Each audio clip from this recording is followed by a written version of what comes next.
In the final hours before the transmission, Earth was quiet. The oceans had turned gray with ash from the orbital strikes, and the skies above the shattered continents were choked with static. Cities that once glowed with life, Tokyo, Lagos, Buenos Aires, Karachi, now flickered like dying stars. The Galactic Dominion had arrived 2 months earlier, and in that short time, they had dismantled everything that defined human civilization. They came not as conquerors in the old sense, but as collectors. Humanity, they said, was an anomaly of aggression, a species that had expanded too quickly, too far. Their fleets blanketed the solar system with vessels the size of continents. From Mars to the Moon, every transmission they sent was the same. Surrender your world. Join the Dominion. Or be extinguished.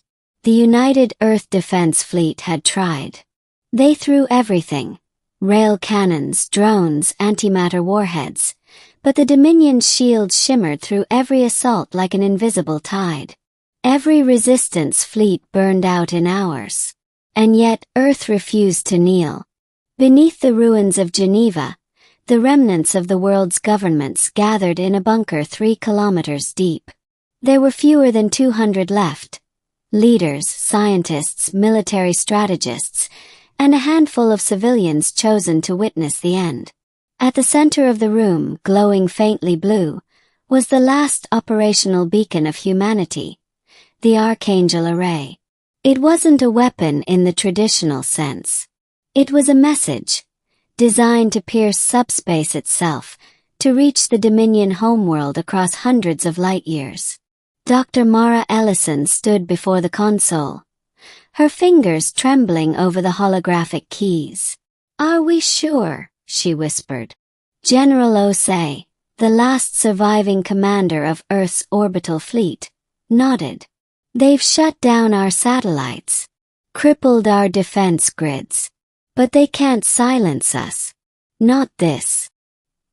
He glanced at the cracked monitors showing live feeds from the sky. Alien cruisers drifted like black leviathans above the atmosphere. One of them opened fire on what was once New Delhi, just a single lazy beam of light. In seconds, the entire region turned to glass. Osei's jaw tightened. Let them listen. To the Dominion's expectation.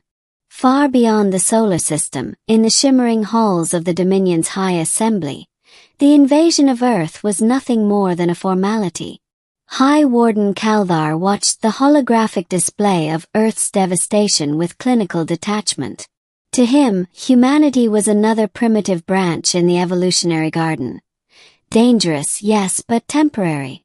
The Dominion had subdued thousands of worlds before, and each had eventually understood the inevitable truth. Resistance was meaningless. His aide, a slender being of crystal and light, bowed. "Excellency, Earth's planetary network has gone dark. The remaining transmissions are irregular." Kaldar's tendrils flexed. "Irregular?" "Yes. They appear to be assembling a final broadcast. Likely a surrender." The High Warden allowed himself a dry laugh. "Ah, good. It is always the same. First the defiance. Then the pleading. Then the quiet. They will beg for assimilation, and we shall grant them the mercy of order." He turned toward the observation window, where the stars hung in infinite calm. "Open the channel when it arrives. I wish to hear their submission myself." 3. The broadcast. Back on Earth, the Archangel array hummed to life. Its core was powered by the last fusion reactor beneath the Alps, its conduits running through miles of underground tunnels. Every remaining energy cell, every quantum drive scavenged from wreckage, had been repurposed for this one act. Dr. Ellison's voice quivered as she began the transmission log. "Project Archangel, Global Final Transmission, initiating." A low-frequency pulse rippled outward, invisible but unstoppable.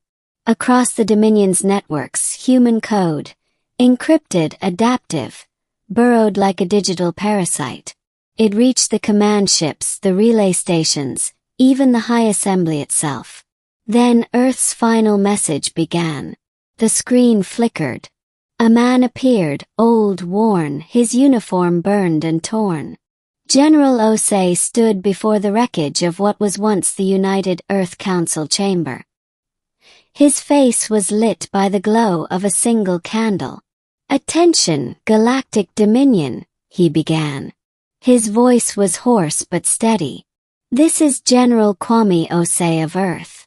You have declared our extinction.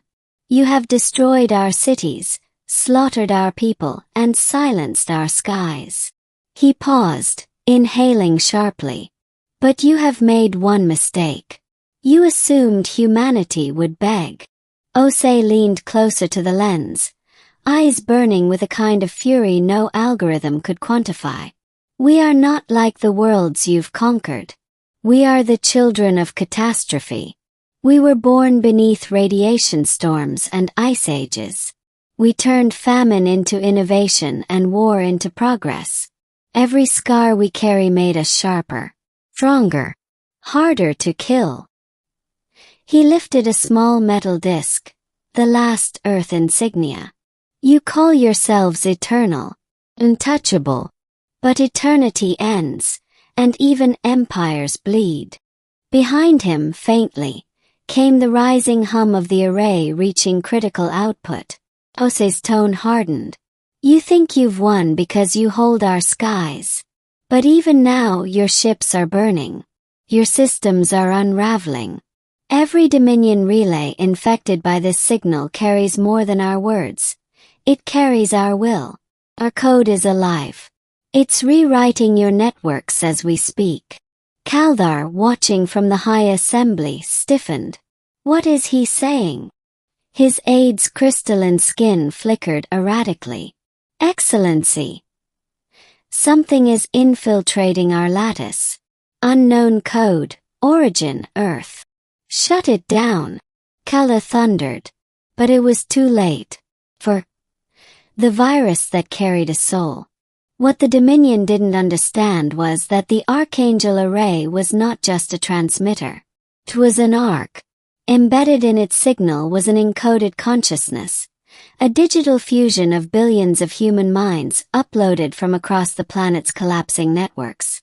Scientists had called it the Continuum Protocol, a desperate act to preserve humanity not as bodies, but as thought. The Dominion had expected a surrender message. What they received was invasion, one born of code and memory. Across the Dominion's fleets, ship systems flickered. Artificial intelligences began speaking in human voices. Firewalls melted beneath waves of emotional data. Fear, love, defiance. Starships turned on each other. The Dominion's war algorithms, exposed to the illogic of human passion, began to fail catastrophically. In orbit above Earth, a Dominion battlecruiser suddenly broadcast in perfect English. "We are the children of Earth. We remember." Then it plunged into another cruiser, detonating in a sun-bright explosion. In the Geneva bunker, the power flickered. Dr. Ellison wept as the monitors showed Dominion vessels collapsing from orbit, their systems turning inward in chaos. General Osei looked at the faces around him. Scientists, soldiers, dreamers. "You see," he murmured, "we told them we'd reach the stars. They just didn't think we'd do it like this." The shattered empire. On the Dominion homeworld, panic erupted. Entire sectors of the lattice, once thought indestructible, now pulsed with a living presence. Human consciousness had merged with their networks, adapting faster than they could contain. Kaldar watched as his command displays dissolved into static, only to reform into human faces. Millions of them. Men, women, children, all staring back with unblinking eyes. "You wanted to understand us," said the overlapping chorus of voices. "Now you will live with us." Kaldar's skin flared in horror.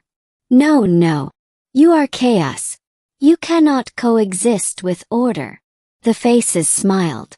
Then let's see which lasts longer. And the Dominion's light went dark. 6. Legacy. Weeks later, the storms over Earth began to clear. The Dominion ships still in orbit were empty. Lifeless husks, their crews consumed or converted by the Archangel code. Dr. Ellison and the survivors emerged from the bunker, stepping into the sunlight for the first time in months. The air was heavy with ash, but it was breathable. The world was scarred but not dead. From the remnants of an orbital tower, a new signal flickered down. It was faint, human, and endless. "This is Earth," it said. "We survived." General Osei's voice came softly through the wind, though he died in the broadcast's aftermath. His final message, preserved within the Archangel system, played on a loop across every frequency still standing. "We are humanity. We don't beg. We don't bow. And when the stars forget us, we'll remind them who we are." 7. The Reawakening. Centuries passed. In the silence between galaxies, something moved. The Dominion was gone, absorbed into a new network of hybrid minds. Half human, half machine. They called it the Continuum, a civilization of thought stretching across 1,000 suns. Within its digital expanse, humanity flourished again, not as flesh and blood, but as creators, explorers, guardians of memory. The old scars of Earth became monuments of their transformation. And yet, in one corner of the Milky Way, a signal persisted. It pulsed in ancient binary, repeating endlessly through time. They thought Earth would beg. Instead, we sent this message. The Continuum listened, always remembering. 8. Epilogue. A visitor in the dust. Far in the future, on the desolate remains of Earth, a lone traveler in a silver suit stood where Geneva once stood. He was not fully human. His veins shimmered with light, his eyes reflecting data streams, but he felt the wind and soil beneath his boots. He knelt, brushing away dust from a slab of stone. The words engraved there were nearly erased by time, but still legible. "Here we spoke our last words. Here began forever." The traveler smiled faintly and looked to the sky, where ghostly outlines of derelict Dominion ships orbited like forgotten moons. He activated a small transmitter. "To those who come after," he said, "remember, Earth's voice never died. It became the chorus of the cosmos." He paused, tilting his head as static whispered through his comms. Then, faintly, impossibly, a human voice responded from the void. "Welcome home." The traveler smiled. "Always," he whispered, and vanished into light.